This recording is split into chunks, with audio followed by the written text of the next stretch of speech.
दोस्तों, भारत के जिस हथियार ने पाकिस्तान के ड्रोन और मिसाइल को पल भर में चकनाचूर कर दिया, वो मिसाइल कैसे काम करता है, किस देश का है, कब वो पहली बार अस्तित्व में आया और जिस देश ने उसे बनाया वो देश अब उसे कैसे अपग्रेड कर रहा है, भारत के पास कितनी अधिक मात्रा में वो हथियार है, इसकी खासियत क्या है। आज के इस वीडियो में S-400 सुदर्शन चक्र के बारे में एक एक जानकारी आपके सामने रखेंगे। दोस्तों, पाकिस्तान ने भारत के सैन्य ठिकानों को निशाना बनाने की कोशिश की और जिसे वायुसेना ने S-400 सिस्टम के जरिए नाकाम कर दिया। भारत ने पहली बार इसका इस्तेमाल किया है। यह नाम रूस में बने S-400 ट्रायम्फ एयर सिस्टम पर आधारित है, जिसे विष्णु भगवान के सुदर्शन चक्र को मिलाकर बनाया गया है। यह दुनिया के सबसे advance long range air defence missile सिस्टमों में से एक है। भारत ने इस एयर सिस्टम को रूस से खरीदा है। रिपोर्ट के अनुसार देश में ऐसे 3 एयर डिफेंस सिस्टम ऑपरेशनल हैं और साल 2026 तक 2 और सिस्टम आ जाएंगे। गुरुवार रात हुई कार्रवाई के बाद अब हर तरफ S-400 सुदर्शन चक्र की चर्चा हो रही है। इसकी तारीफ इसलिए हो रही है क्योंकि जवाब में पाकिस्तान का एयर डिफेंस सिस्टम उसके कई शहरों को तबाह कर दिया। S-400 एक mobile surface to air missile system है, जहां मोबाइल से मतलब यह है कि इसे एक जगह से दूसरे जगह तक पहुंचाया जा सकता है।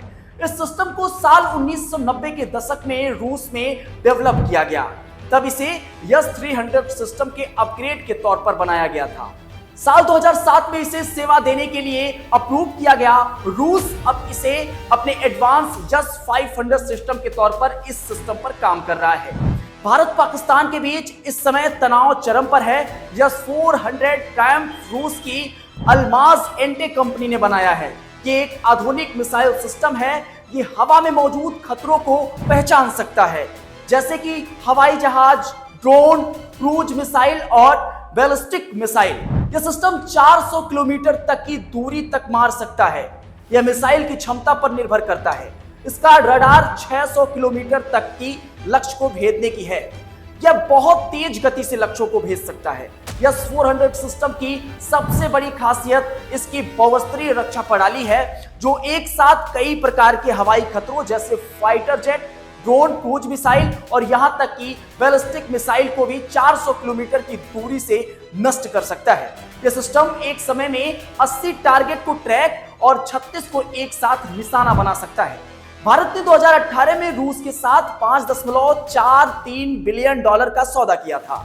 इसके तहत भारत को S-400 सिस्टम के 5 रेजिमेंट मिलेंगे और इसकी डिलीवरी 2021 के अंत में शुरू हो गई थी। यह धीरे धीरे हो रही है। यह सिस्टम भारत के लिए बहुत जरूरी है और इससे भारत, चीन और पाकिस्तान जैसे देशों से होने वाले हवाई हमलों से बच सकता है। यह भारत की हवाई सुरक्षा को मजबूत करेगा। S-400 सुदर्शन चक्र नाम इस सिस्टम को भारतीय पहचान देने का एक तरीका है। इसकी तुलना पौराणिक सुदर्शन चक्र से की गई है। इससे इसकी सटीकता और अजेयता का पता चलता है। जैसे भगवान विष्णु का चक्र न्याय का प्रतीक था, वैसे ही S-400 को देश की रक्षा के लिए एक ढाल माना जाता है। यह तेजी से और निर्णायक रूप से रक्षा करने में सक्षम है। मान लीजिए आप ट्रैफिक में फंसे हो, आपको पता है कि आपके पास एक ऐसा गैजेट है जो आपको पल झपकते ही घर पहुंचा देगा। S-400 कुछ ऐसा ही है, लेकिन यह हवाई खतरों से बचाता है। वैसे S-400 सुदर्शन चक्र के बारे में आपका क्या ख्याल है? अपनी प्रतिक्रिया दीजिएगा। भारत के पास इतने आधुनिक हथियार हैं और जिस तरीके से भारतीय सेना पाकिस्तान का मुकाबला कर रही है, उस पर आपके क्या ख्याल है? अपनी प्रतिक्रिया दीजिएगा और सेना को बहुत बहुत धन्यवाद दीजिएगा।